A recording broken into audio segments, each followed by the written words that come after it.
네,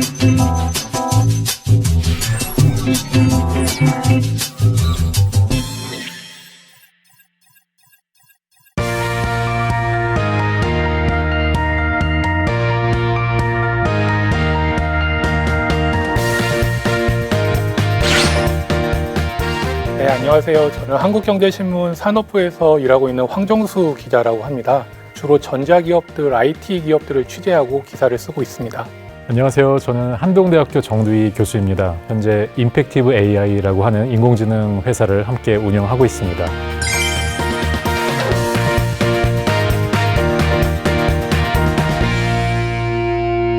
교수님, 오늘의 리뷰는 무엇인가요? AI의 기본이 되는 게 바로 데이터인데요. 오늘은 데이터를 바탕으로 이 새로운 비즈니스를 창조한 작고 강한 기업들의 이야기를 해보도록 하겠습니다.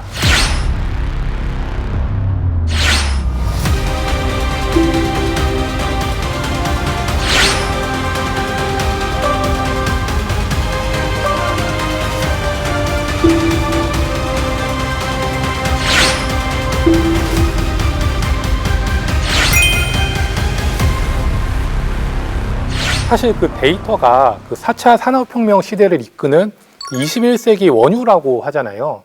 불과 10여 년 전만 해도 생각해보면 고개를 갸우뚱하게 했던 빅데이터라는 개념이 이제 쓰이지 않는 곳이 없을 정도로 친숙해졌습니다. 네, 먼저 데이터가 최근 10여 년 사이에 왜 이렇게 중요해진 건지 함께 이야기를 나눠볼까 합니다. 가장 먼저 생각해볼 것은 역시 스마트폰의 등장입니다. 스마트폰과 SNS의 등장 이래 데이터가 천문학적인 숫자로 쌓이기 시작했습니다. 온라인상에서 동시다발적으로 일어나고 있는 일만 살펴봐도 그 데이터 규모가 정말 상상을 초월한다고 합니다.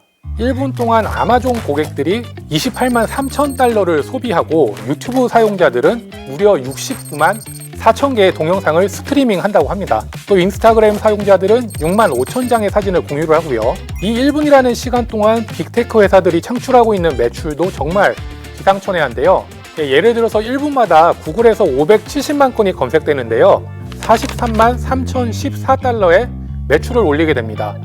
게다가 이런 데이터는 이제 온라인에서만 발생하지 않습니다. IoT 기술과 접목되면서 어디서든 수집되고 또 모든 ICT 기술의 근본이자 원동력, 또 바탕이 되고 있습니다. 인공지능과 데이터, 뗄래야 뗄 수 없는 관계다 이런 말씀을 계속 하시고 계신데 특히나 그 데이터가 필수적인 이유가 있을까요?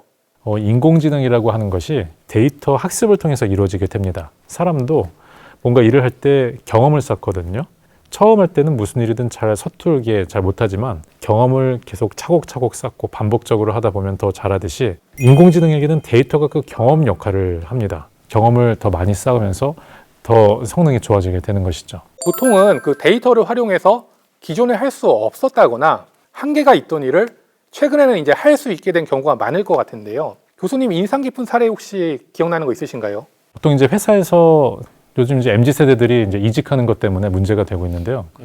이직을 예측할 수가 있습니다. 데이터에 기반해서 이 사람이 1년 안에 이직할 가능성이 어떻게 되는지를 이제 예측을 하는 겁니다. 여기에는 이제 여러 가지 인사 데이터도 이제 활용이 되겠지만 현재 상사와 얼마나 오래 있었는지 그리고 집과의 그 출퇴근 거리 시간이 얼마나 되는지 여러 가지 변수를 이용해서 예측을 합니다. IBM이 이런 예측을 해서 한 95% 정도의 정확도의 예측을 해냈다고 해서 화제가 된 적이 있습니다. 정말 대단한 그 기술력이네요. 네, 심지어는 회사원이 이직하는 것뿐만이 아니라 커플이 그 깨지는 것도 예측할 수 있거든요. 그래서 커플의 몇 가지 어떤 그 행동 패턴이나 이런 걸 가지고 그렇게 예측을 해볼 수가 있는 것이죠. 그런 기술이 한 20년 전에 나왔으면 좋았을 것 같은데. 20년 때? 네, 20년 전에 대학생이었어요. 대학생에 누군가 좀 깨졌던 사례가 있었나 보군요.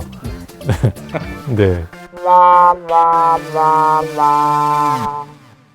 궁금한 게 이게 실제로 활용이 되고 있는 건가요? 현재 지금 우리나라에서요? 네, 국내에서는 실제로 기술을 잘 활용하고 있는 특이한 사례가 있습니다. 몇 년 동안 발달장애 아동을 대상으로 이제 봉사활동을 하던 한 대학생이 동기들과 창업한 회사, 두브레인이라고 하는 회사입니다. 지금 간략히 들어도 상당히 착한 스타트업 이런 좀 느낌이 강하게 나는데요. 두브레인은 무슨 일을 하는 기업인가요?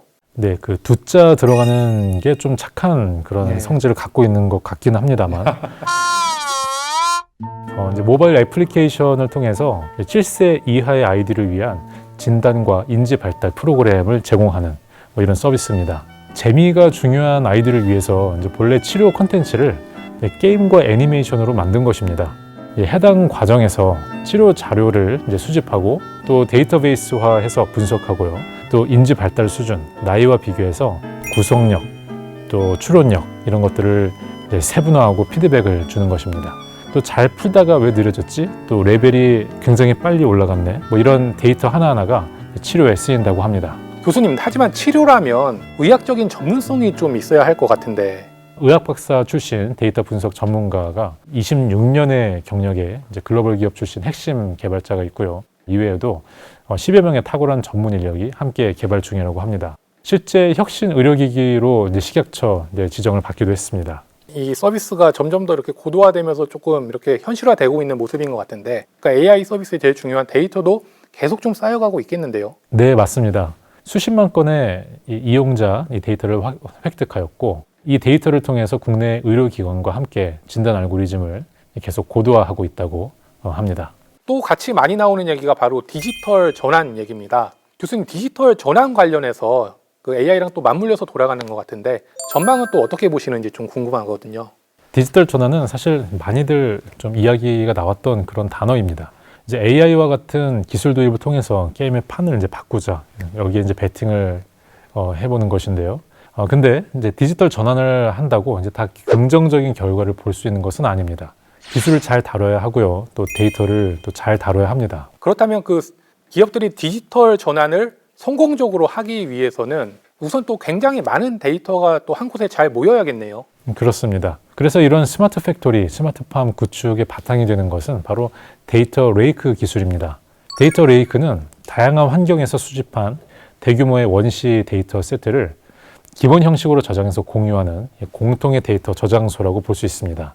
빅데이터와 또 좀 다른 어떤 의미를 가지고 있는 개념인데 굉장히 많은 데이터를 수용할 수 있는 핵심 기술이라고 볼 수 있겠습니다. 국내에도 이런 방대한 데이터를 효율적으로 또 관리할 수 있는 플랫폼의 필요성에 주목해서 탄생한 기업이 있다고 합니다. 이름도 재밌는데요. 울랄라 랩인데요. 울랄라 랩은 산업 데이터를 기반으로 생산 및 운영 효율성을 확 높여주는 일을 하고 있습니다. 제조업에서는 스마트 팩토리가 되고 이 밖에도 스마트팜, 스마트시티, 스마트 레저, 스마트 에너지 관리 등 산업마다 이름은 또 사실 다 다르게 불립니다. 이 중에 특히 흥미로운 건 울랄라 랩이 텍사스 석유시장, 그러니까 미국 디지털 오일필드에 진출했다는 얘기입니다. 한국 최초로 진출한 거거든요. 북미 유전 쪽은 이제 백인 카르텔이 특히 심해서 쉽게 진입이 어려운 것으로 알고 있는데 어떨까요? 예, 맞습니다. 사실 그쪽 텍사스 쪽은 그 미국 서부의 그 캘리포니아나 이런 데하고 좀 다르게 백인들만 유전을 운영하고 또 개발하고 채취할 수 있는 일종의 카르텔이 형성돼 있어서 그 다른 인종들에 대해서 약간 좀 이렇게 배척하는 경향이 강하다고 좀 볼 수 있는데요. 그 울랄라랩 대표님 얘기를 들어보니까 그 처음에는 그 사막의 카우보이 같은 백인들이 그 긴 장총을 갖고 들고 나와서 뭐 get out, FU 같은 그런 욕을 외칠 정도로 폐쇄적이었다고 합니다. 디지털 오일 필드면 이제 유전의 IT 기술을 접목해서 효율성을 더 높이고 비용을 절감해서 결국 수익을 높이는 것일 텐데요. 그러면은 실제로 유전에서 효과를 봤기 때문으로 볼 수 있을까요? 극적으로 한 그 유전을 뚫었는데 이 유전에서 유전 수익률이 25%가 증가를 했고요. 가동률은 무려 30%가 증가를 했습니다. 또 사람들의 방문 빈도도 60% 감소라는 좋은 결과를 냈고요. 이게 소문이 나니까 동양인에 대해서 편익견을 갖고 있던 그 백인 그 기업 10곳 이상이 그 고객사로 이게 늘어난 겁니다. 예전처럼 일일이 유전을 돌아다니면서 운영 상황을 체크할 필요가 없으니까 그들 입장에서도 효율적이라고 느낀 거죠. 그런데 이런 얘기를 하면 분명 나오는 얘기가 그 사람들의 일자리가 없어진다. 이런 좀 걱정이 사실 크잖아요. 이런 측면에 대해서는 좀 어떻게 생각하시는지. 아무래도 그 기술이 뭔가 일을 할 때 그게 사람의 일을 한다면은 어떤 일자리와 관련된 어떤 일에 영향을 주는 것은 사실입니다. 아마 기자님도 이제 일을 하시다 보면은 취재도 하고 또 글도 쓰고 검토도 하고 편집도 하고 여러 가지 일들을 하는데 하나의 기술이 이 모든 일들을 한꺼번에 다 대체하는 것은 사실 거의 불가능하다고 볼 수 있습니다. 네, 대신 내가 하는 여러 가지 일들 중에서 내가 하는 것보다 기술이 좀 더 잘하는 일이 있습니다. 그 일을 기술이 하게 되고 저는 이제 제가 더 잘할 수 있는 것에 집중을 하게 되는 것이죠. 기술이 사람들의 일자리를 없앤다기보다는 일의 구조를 바꾼다고 볼 수가 있고, 이런 상황에서 어떻게 좀 더 생산성 있게 또 유연하게 바꿔가는 게 좋을까, 약간 이런 고민을 하는 것이 좀 더 건설적인 고민이라고 생각을 합니다. 예, 저도 사실 교수님 말씀에 상당히 동의를 하고요. 저희 아까 미디어 업계 말씀을 해주셨지만 저희도 사실 걱정이 많거든요. AI가 기사를 짧은 시간에 정확하게 쓰는 거는 인간보다 더 나을 수도 있습니다. 하지만 인간들이 잘할 수 있는 것은 사람들을 만나서 취재를 하고 얘기를 이끌어내는 거거든요. 이런 거는 사실 기계나 AI가 할 수가 없잖아요. 그래서 아무래도 저희 쪽 업계에서도 말씀하신 것처럼 인간이 잘할 수 있는 영역으로 계속 좀 이렇게 효율적으로 사람이 생산성을 늘리는 쪽으로 많이 좀 주력을 하게 될 것 같고요. 스마트 팩토리나 스마트 팜의 또 사례를 들어보면은 궁극적인 목적이 사람의 단순한 일자리를 좀 줄여보자.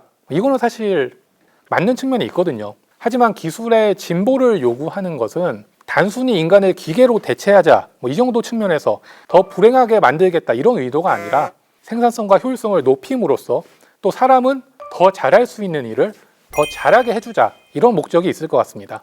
네, 저도 기자님 말씀에 전적으로 공감을 합니다. 기술이라고 하는 게 어떻게 사용하느냐에 따라서 굉장한 베네핏을 우리에게 줄 수 있다고 보고 있습니다. 그런 점에서 기술을 통해서 어떻게 하면 좀 더 그 인류가 발전할 것인가, 이 부분에 좀 더 깊은 고민을 해봐야 할 것 같습니다. 요즘에 많이 나오는 질문이 또 AI는 인간의 적일까 친구일까? 교수님께서는 친구로 또 가깝게 보시는 것 같은데요. 저도 사실은 결론을 아직까지 내리기는 쉽지 않겠지만 친구라고 일단 생각은 하고 있습니다. AI 활용으로 기존 업무 효율성을 높이고 또 인간은 무궁무진한 새로운 신사업을 창출할 수 있고, 그로 인해서 새로운 일자리가 생기고, 그러면 인간의 삶의 질이 향상될 수 있지 않을까요? 네, 맞습니다. 많은 이제 사람들이 이제 AI가 이제 인류의 자리를 좀 위협하고 또 인간을 지배하는 거 아니냐, 이런 이야기도 이제 많이 하는데, 사실 기술은 그런 종류는 아니거든요. 기술은 이제 사람이 사용하는 도구입니다. 이제 도구를 어떻게 하면 좀 더 잘 사용할 수 있을까, 그리고 이 도구에 잘못 사용할 때는 또 해악이 있을 수 있기 때문에 어떻게 그걸 줄일 수 있을까, 도구의 본질을 우리가 좀 잊지 않는 게 필요하지 않을까 생각합니다. 기자님, 오늘 이야기 나누는 내용을 한 줄 리뷰로 정리를 해주신다면 어떻게 될까요? 예, 오늘의 한 줄 리뷰는 디지털 골드러시 시대, 데이터를 잘 쓰면 우리도 AI 시대 연금술사가 될 수 있다로 하겠습니다.